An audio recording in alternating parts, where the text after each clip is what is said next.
आपण शाळेपासून जगाचा जो नकाशा बघत आलोय तो खरं तर आपल्याला एक गोष्ट पूर्णपणे सांगत नाही. तो नकाशा बघून असं वाटतं की हे सगळे देश, खंड, महासागर जसे आहेत तसेच कायम राहणार आहेत. पण सत्य सत्य यापेक्षा खूप वेगळं आणि रोमांचक आहे. आपली ही पृथ्वी स्थिर नाहीये, ती सतत बदलत आहे. आणि हे जे खंड आहेत ना, ते एका महाकाय न थांबणाऱ्या प्रवासावर निघाले आहेत. चला तर आपल्या या गतिशील ग्रहाची हीच अद्भुत कहाणी आज समजून घेऊया. कधी जगाच्या नकाशाकडे निरखून पाहिलंय? असं केल्यावर एक गोष्ट नक्कीच लक्षात आली असेल की आफ्रिका आणि दक्षिण अमेरिका हे दोन खंड जणू काही एका मोठ्या पझलचे दोन तुटलेले तुकडे आहेत. त्यांना एकत्र आणलं तर ते एकमेकांमध्ये अगदी फिट बसतील. आता हा निव्वळ योगायोग आहे की यामागे काहीतरी मोठं वैज्ञानिक रहस्य दडलंय? खरं सांगायचं तर शतकानुशतके मोठमोठ्या शास्त्रज्ञांना याच एका प्रश्नाने अक्षरशः कोड्यात टाकलं होतं.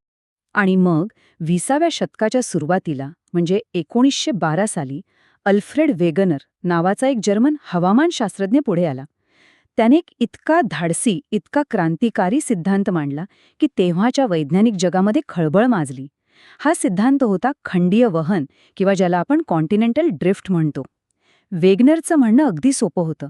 आज जे खंड आपल्याला वेगवेगळे दिसतायत ते एकेकाळी एकसंध होते आणि ते आजही एकमेकांपासून दूर सरकत आहेत. तर मग वेगनर नक्की काय म्हणत होते? चला जरा भूतकाळात जाऊया. खूप म्हणजे खूप मागे, साधारणपणे 20 कोटी वर्षांपूर्वी. वेगनर यांच्या मते तेव्हा पृथ्वीवर आजच्यासारखे वेगवेगळे खंड नव्हतेच. होता तो फक्त एकच विशाल एकसंध भूभाग. या महाखंडाला त्यांनी नाव दिलं पॅन्जिया. पॅन्जिया म्हणजे संपूर्ण पृथ्वी. आणि ह्या पॅन्जियाच्या चारी बाजूंना जो अथांग महासागर पसरला होता त्याला त्यांनी म्हटलं पॅन्थेलासा, म्हणजे सर्वत्र फक्त पाणी. पण अर्थातच ही एक संध रचना कायम टिकली नाही. काहीतरी घडलं आणि हा महाखंड, हा पॅन्जिया तुटायला सुरुवात झाली. त्याचे आधी दोन मोठे तुकडे झाले. जो उत्तरेकडचा तुकडा होता त्याला नाव मिळालं लॉरेशिया. याच लॉरेशियातून पुढे उत्तर अमेरिका, युरोप आणि आशिया हे खंड बनले. आणि जो दक्षिणेकडचा भाग होता त्याला म्हटलं गेलं गोंडवानालँड. यातूनच दक्षिण अमेरिका, आफ्रिका, आपला भारत, ऑस्ट्रेलिया आणि अंटार्क्टिका हे खंड तयार झाले. आता बघा, एवढी मोठी गोष्ट कोणी सांगितली तर त्यावर लगेच विश्वास कोण ठेवणार?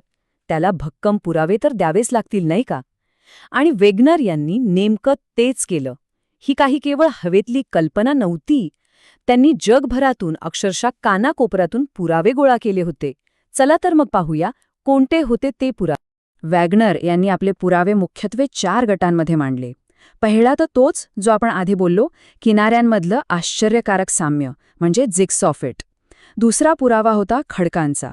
वेगवेगळ्या खंडांवर सापडणारे खडक ज्यांचं वय आणि प्रकार अगदी सारखे होते.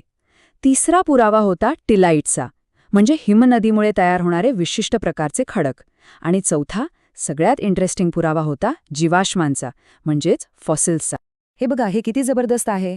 आपण जर ब्राझील आणि पश्चिम आफ्रिकेची तुलना केली ना, तर वेगनर यांचा मुद्दा अगदी पटतो. दोन्ही ठिकाणी सापडणाऱ्या खडकांचं वय जवळपास सारखंच आहे, म्हणजे सुमारे 200 कोटी वर्ष. इतकंच नाही, ब्राझीलमध्ये सोन्याच्या शिऱ्या सापडतात, तर बरोबर समोर आफ्रिकेच्या घाना देशात त्याच सोन्याचे प्लेसर डिपॉझिट्स मिळतात.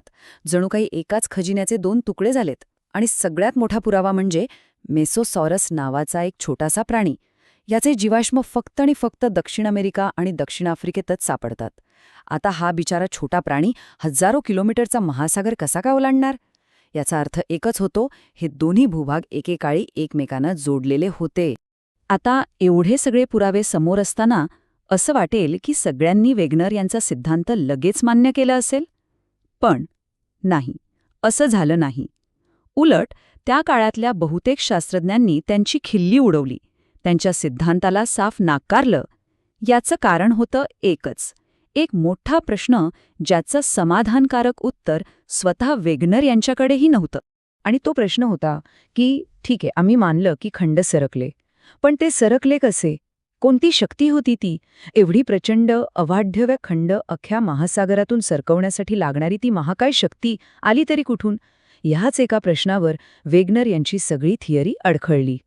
असं नाहीये की वेगनर यांनी उत्तर देण्याचा प्रयत्न केला नाही. त्यांनी 2 शक्ती सुचवल्या. एक म्हणजे पृथ्वीच्या फिरण्यामुळे निर्माण होणारी पोल फ्लिंग फोर्स आणि दुसरी म्हणजे चंद्र-सूर्याच्या गुरुत्वाकर्षणामुळे येणारी भरती ओहोटीची शक्ती. पण इतर शास्त्रज्ञांनी गणितं मांडून लगेचच दाखवून दिलं की या दोन्ही शक्ती खंड हलवण्याच्या कामासाठी म्हणजे हत्तीला मुंगीने ढकलण्यासारख्या होत्या. त्या अगदीच कमकुवत होत्या. वेगनर यांच्या मृत्यूनंतर काही वर्षांनी म्हणजे 1930च्या दशकात आर्थर होम्स नावाच्या एका शास्त्रज्ञाने या कोड्याचं उत्तर शोधून काढलं. त्यांनी एक नवी क्रांतिकारी कल्पना मांडली. ते म्हणाले की याचं उत्तर पृथ्वीच्या पृष्ठभागावर नाही तर आत आहे. पृथ्वीच्या आत मध्यावरणात म्हणजे मॅन्टलमध्ये किरणोत्सर्गी पदार्थांमुळे प्रचंड उष्णता तयार होते आणि या उष्णतेमुळे तिथे द्रवरूप खडक सतत फिरत राहतात, ज्याला संवहनी प्रवाह किंवा कन्व्हेक्शन करंट्स म्हणतात. हे कन्व्हेक्शन करंट्स म्हणजे काय? तर समजा आपण पातेल्यात पाणी उकळायला ठेवलंय. खालचं गरम पाणी वर येतं आणि वरचं थंड पाणी खाली जातं, बरोबर?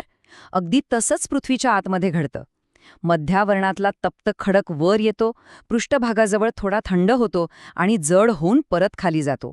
हे जे चक्र सतत फिरत राहतो, हेच ते पृथ्वीच्या आतलं शक्तिशाली इंजिन आहे आणि याच फिरणाऱ्या प्रवाहांच्या जोरदार प्रवाहावर आपले खंड तरंगत आहेत आणि सरकत आहेत. आर्थर होम्स यांनी ती महाकाय शक्ती शोधून काढली होती, जिचा शोध वेगनर घेत होते. मग आलं दुसरं महायुद्ध. या काळात तंत्रज्ञानाने प्रचंड मोठी झेप घेतली. विशेषतः समुद्राच्या आत काय आहे हे पाहण्याची म्हणजे सोनार टेक्नॉलॉजी. समुद्राच्या तळाचे अचूक नकाशे बनवणं शक्य झालं आणि या नवीन माहितीमुळे वॅगनर आणि होम्स यांच्या कल्पनांना एक भक्कम आधार मिळाला आणि एका नवीन आधुनिक सिद्धांताचा जन्म झाला, ज्याला आज आपण भूपट्ट विवर्तनिकी म्हणजेच प्लेट टेक्टॉनिक्स या नावाने ओळखतो. 1960च्या दशकात हॅरी हेस नावाच्या शास्त्रज्ञाने महासागराच्या तळाच्या नकाशांचा अभ्यास करून एक जबरदस्त शोध लावला. त्याला सागरी वहन किंवा सी फ्लोर स्प्रेडिंग म्हणतात. त्यांनी दाखवून दिलं की महासागरांच्या मध्यभागी ज्या पर्वतरांगा आहेत तिथून सतत तप्त लावा बाहेर येतो. तो थंड होऊन नवीन जमीन, नवीन कवच तयार करतो आणि हे नवीन कवच जुन्या कवचाला दोन्ही बाजूंना ढकलतं. हा तो निर्णायक पुरावा होता ज्याने हे सिद्ध केलं की पृथ्वीचा पृष्ठभाग खरोखरच हलतोय, तो गतिमान आहे. तर या सगळ्या शोधांमधनं एक गोष्ट स्पष्ट झाली. पृथ्वीचा वरचा कठीण भाग, ज्याला आपण भूकवच म्हणतो, तो एकसंध नाहीये. तो एका मोठ्या पझलसारखा आहे, जो अनेक लहान मोठ्या तुकड्यांनी बनलाय. याच तुकड्यांना आपण भूपट्ट किंवा टेक्टॉनिक प्लेट्स म्हणतो. यात पॅसिफिक, आफ्रिकन, युरेशियन अशा 7 मोठ्या प्लेट्स आहेत आणि अनेक लहान प्लेट्स आहेत, ज्या पृथ्वीच्या आतल्या गरम द्रवरूप थरावर सतत तरंगत आहेत आणि हळूहळू सरकत आहेत. आणि ह्या ज्या प्लेट्स आहेत त्या 3 वेगवेगळ्या प्रकारे हालचाल करतात. जेव्हा 2 प्लेट्स एकमेकांपासून दूर जातात त्याला म्हणतात अपसारी सीमा. इथे समुद्राच्या तळाशी नवीन जमीन तयार होते. जेव्हा 2 प्लेट्स एकमेकांवर आदळतात त्याला म्हणतात अभिसारी सीमा.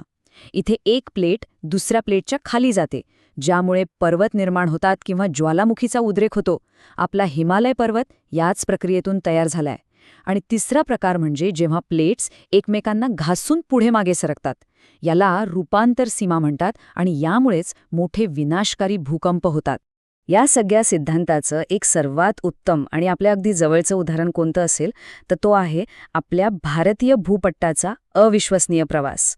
हो, आपला भारत देश एकेकाळी जिथे आहे तिथे नव्हताच.